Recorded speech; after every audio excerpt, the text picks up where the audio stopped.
राजसमंद कृषि मंडी में फर्जीवाड़े पर निदेशक का घेराव, उठे सवाल। कृषि उपज मंडी कांकरोली में करोड़ों के बेशकीमती 31 भूखंड चहेतों को आवंटित करने का महाघोटाला 6 साल बाद फिर गरमा गया।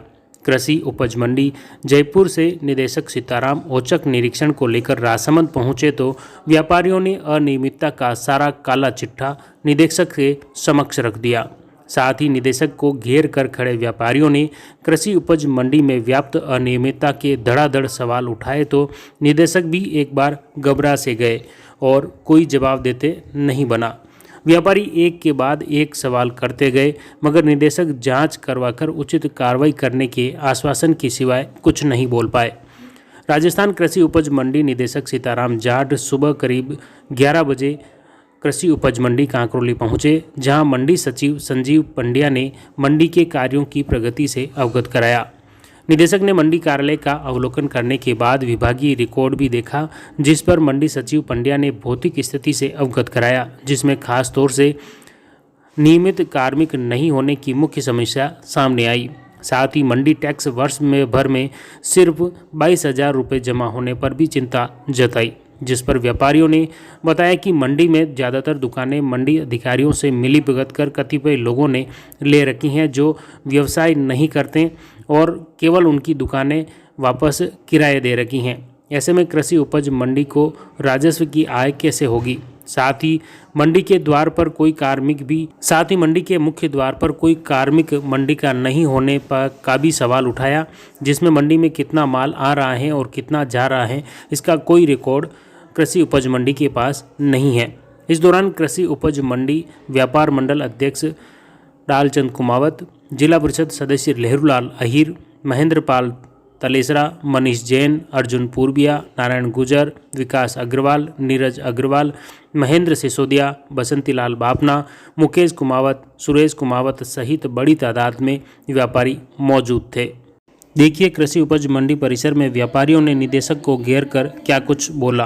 और उन्होंने आज ये डाल के सब गतिविधि भेजे रिकॉर्ड वगैरह, लेकिन आज तक इसमें कार्रवाई जो मिस्टर रंजीत उनको 16 का नोटिस भी मिला, उसके बाद में भी उसको वापस उनको माउंट आबू में लगा दिया और भिलवाड़ा में एक्स्ट्रा चार्ज दे रखा। जहाँ जा रहा है वहाँ पर इसी तरह की प्रक्रिया कर रहे हैं। उसमें जो यहाँ के चेयरमैन थे पालू सिंह, उनके परिवार वालों को आवंटित की गई। मिस्टर नारायण लाल जो यहाँ का सदस्य था उनको आवंटित की गई। हमारे वहाँ के जो व्यास जी थे वहाँ संजय जी व्यास थे, वो मेंबर हैं यहाँ, उनके साथ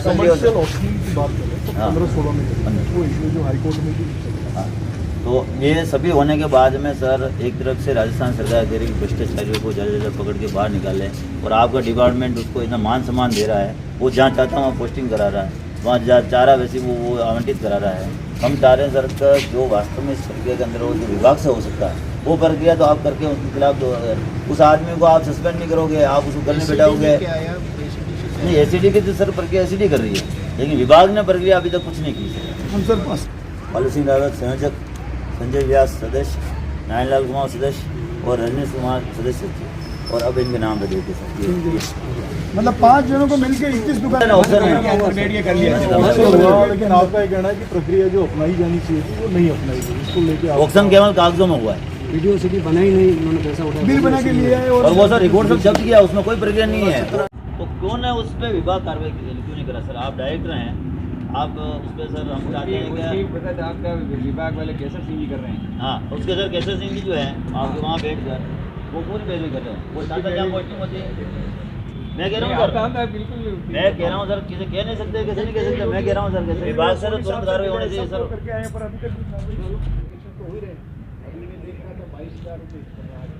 मैं आप बताता हूँ यहाँ क्या किया है कि जिन लोगों को जिनके पास व्यापार है उनको तो दुकानें मिली नहीं, जिनके पास व्यापार नहीं है उनको दुकानें मिली हुई, तो आपका टैक्स आएगा कहाँ? ये सर को प्रॉपर्टी डीलरों को बांट दी आपने दुकानें।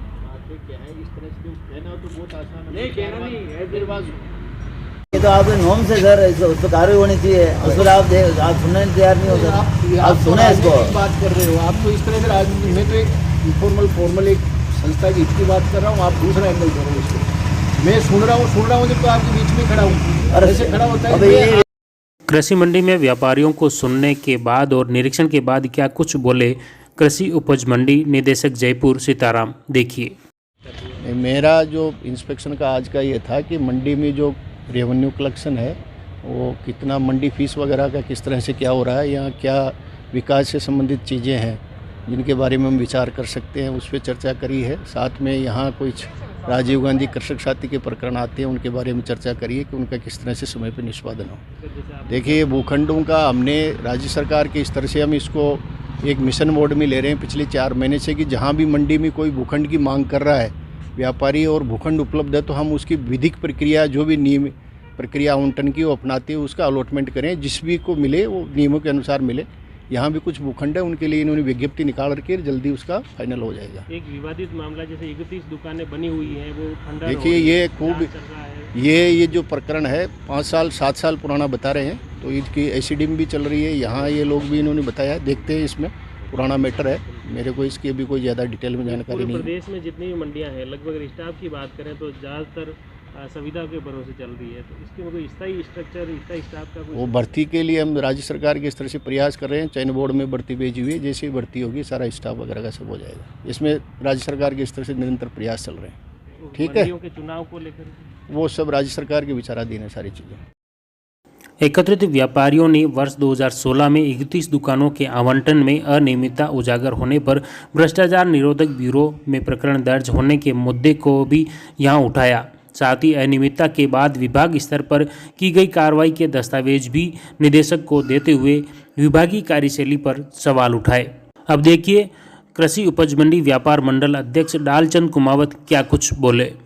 ये आज हमारे जो कृषि मंडी के डायरेक्टर सीताराम जी सर यहाँ पधारे, उनको समस्त अनाज व्यापार संघ और सब्जी मंडी की तरफ से उनको एक ज्ञापन दिया गया। यहाँ 6-7 साल पहले जो विचाराधीन मामला चल रहा था, 31 दुकाना का जो माँ घोटाला हुआ था, उसमें मीडिया में भी बहुत बात उठी और आज सभी व्यापारी भाइयों ने मिलकर वापस सीताराम जी सर को जो ज्ञापन दिया, उसकी कोई कार्रवाई अभी तक निरस्त करवाने की जो कार्रवाई चल रही थी, अभी एसीडी में मामला चल रहा है।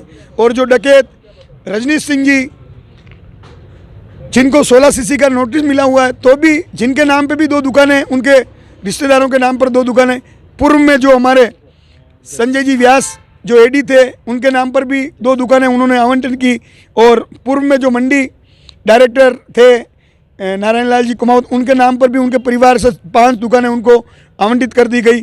और ये 31 दुकानें 4-5 जनों ने मिलकर बंदर बांट कर दी। तो हमारा तो यही कहना है प्रत्येक दुकान अलग अलग व्यापारी को मिले और ये निरस्त कर। उन्होंने ये आश्वासन दिया, मैं वहाँ जयपुर जाके इसकी पूरी जांच करूँगा, फिर बाद में इस मामले को देखेंगे।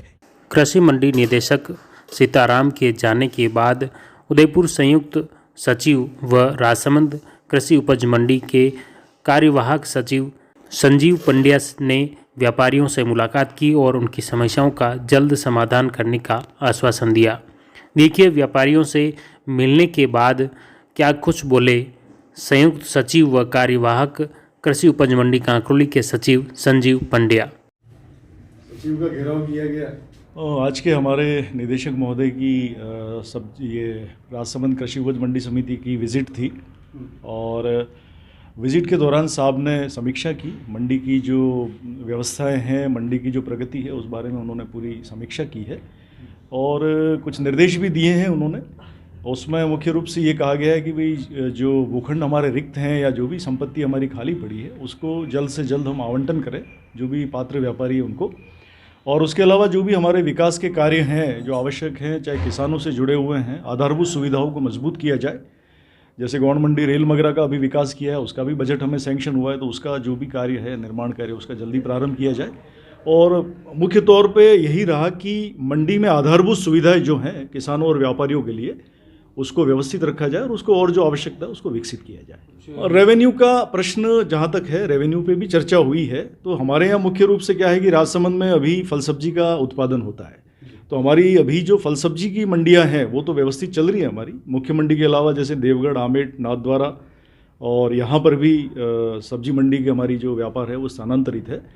और बाकी जहाँ तक अनाज का प्रश्न है, निश्चित रूप से इसमें कुछ कमी आई है, लेकिन उसका मुख्य कारण ये रहा कि भाई केंद्रीय कानून आने के बाद जो मंडी शुल्क है वो बाहर हमारा लागू नहीं है, सिर्फ यार्ड पे लागू है और यहाँ लोकल उत्पादन जो है वो काफ़ी सीमित है, पहाड़ी क्षेत्र है। तो उस वजह से वैसे तो स्थानीय उत्पादन कम है, लेकिन फिर भी हम जो माल आ रहा है या जो उत्पादन हो रहा है उसमें अधिकाधिक रेवेन्यू कैसे प्राप्त कर सकते हैं, इस बारे में भी उन्होंने निर्देश दिए कि प्रयास किए जाए। बताया कि केंद्रीय कानून आने के बाद मंडी यार्ड के बाहर जो हमारे लाइसेंसी थे, जो पहले टैक्स देते थे, वो टैक्स हमारा आना पिछले 2 साल से बंद हो गया है। दूसरा, हमारी जो न्यूनतम समर्थन मूल्य से जो परचेज होती थी, हमारे यहाँ काफ़ी अच्छी परचेज होती है गेहूं की, और जैसे सीसीआई भी हमारी कपास की परचेज करती थी, लेकिन पिछले 2 सालों से परचेज इसलिए नहीं हो रही है कि एमएसपी से उसके भाव ऊंचे हैं, तो उस वजह से मार्केट का रेट ऊंचा होने से, इन एजेंसियों द्वारा खरीद नहीं करने से भी हमारा रेवेन्यू कम हुआ है। 2 मुख्य रूप से ये कारण रहे हैं, अदरवाइज कोई ऐसा इशू नहीं है, लेकिन इसको बढ़ाने के हम प्रयास करेंगे। काफ़ी जो मूल व्यापारी हैं वो कम है, किराएदार ज़्यादा है, इस पर कोई मंडी कोई कार्रवाई? मंडी का जहाँ तक सवाल है, इस मामले में हम देखेंगे कि भाई कितने लोग हैं जिनको आवंटित है, और वो व्यापार यदि नहीं कर रहे हैं तो उनको एक बार हम नोटिस देके उनको समझाएंगे भी सही कि भाई यदि आप दुकान नहीं करना चाहते तो आप किसी को ट्रांसफ़र का जो विधिक विधान है, हमारा प्रावधान है, उसमें ट्रांसफ़र कर दें। और फिर भी अगर वो विधि विधान से नहीं करना चाहते विधिक रूप से, तो वो फिर हम उनके खिलाफ नोटिस देके, उनके रिकॉर्ड्स वगैरह देख के और ये तय करेंगे कि साहब वो निष्क्रिय फर्म है, काम क्यों नहीं करना चाह रही है, तो जो भी नियमानुसार कार्रवाई है वो हम करने का प्रयास करेंगे। ये ऐसा होता है कि आवंटन होता है, नहीं, आवेदन निरस्त नहीं होता है। इसमें ये होता है कि यदि वो व्यापार नहीं करता है, निष्क्रिय है, और वो सिद्ध हो जाता है रिकॉर्ड से, हो सकता है आप निष्क्रिय कह रहे हो सकता है वो अपने रिकॉर्ड में धंधा कर रहा हो, उसके कोई आवक हो रही होगी, तो वो तो हमें रिकॉर्ड से पता चलेगा, दुकान पे ये ऐसे देखने से पता नहीं चलता। तो उसमें हम जो प्रावधान है उसमें अगर निष्क्रिय है और वो अगर वास्तव में निष्क्रिय है, तो आवंटन की शर्तों का जो उल्लंघन हो रहा है उसका परीक्षण करके जो नियमानुसार कार्रवाई वो करेंगे।